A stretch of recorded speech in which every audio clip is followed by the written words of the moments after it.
Hello friends, ഇന്ന് നമുക്ക് ഇച്ചിരി കോവയ്ക്ക പറിച്ചാലോ? ഞങ്ങളുടെ വീട്ടുമുറ്റത്ത് ചെറിയൊരു കോവൽമരം ഉണ്ടായിരുന്നു കേട്ടോ. അത്യാവശ്യം വലിയ കുഴപ്പമില്ലാത്ത കോവയ്ക്കയൊക്കെയാണ്. എന്നാൽ ഞങ്ങൾക്കെന്നാൽ അതിൽ നിന്നൊരു തോരന് വായിക്കുള്ളൂല്ലോ. പെട്ടെന്ന് തന്നെ ഞങ്ങളൊരു പാത്രം എടുത്ത് ഞാൻ പറിക്കാൻ പോയി. പക്ഷേ എനിക്ക് പൊക്കം കൂടുതലായതുകൊണ്ട് എൻ്റെ അപ്പായി തന്നെ പറിക്കേണ്ടി വന്നു. അങ്ങനെ എനിക്ക് ആ കോവയ്ക്കയെല്ലാം അങ്ങ് പറിച്ച് തന്നു കേട്ടോ. തോരൻ വെക്കാനുള്ളതെല്ലാം ഉണ്ട്, അത്യാവശ്യം 3-4 കിട്ടി.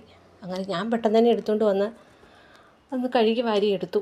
അരിഞ്ഞുകൊണ്ടിരിക്കുന്ന നേരത്ത് തന്നെ പെട്ടെന്ന് ചട്ടി അടുപ്പത്തേക്ക് വെച്ച് കുറച്ച് എണ്ണയൊഴിച്ച് കുറച്ച് കടുകും ഇട്ട് കുറച്ച് ഉള്ളിയൊക്കെ ഇട്ട് കുറച്ച് തേങ്ങയും ഇച്ചിരി മഞ്ഞളും കുറച്ച് ഉപ്പും എല്ലാം കൂടെ അങ്ങ് മിക്സ് ചെയ്തങ്ങ് ഇട്ടു.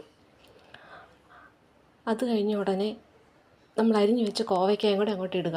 ആരും വെള്ളം ഒഴിക്കരുത്. നമ്മൾ കഴുകിയ ആദ്യം തന്നെ ഓൾറെഡി വെള്ളമുണ്ട്, ആ വെള്ളത്തിൽ തന്നെ കോവയ്ക്ക വേകണം. അപ്പോൾ ഒരു പ്രത്യേക ടേസ്റ്റാണ് കേട്ടോ. എല്ലാവരും ഒന്ന് ട്രൈ ചെയ്യണം. കോവയ്ക്കത്തോരൻ നമ്മുടെ ആരോഗ്യത്തിന് ഏറ്റവും നല്ലതാണേ. അങ്ങനെ ഞാൻ പെട്ടെന്ന് അതൊരു തോരനുമാക്കി. ഉച്ചക്കത്തേക്കുള്ള ഒരു കറിയാവുമല്ലോ. അതുകൊണ്ട് അത്യാവശ്യം കൂട്ടാനുള്ളത് നമുക്ക് കിട്ടി കേട്ടോ.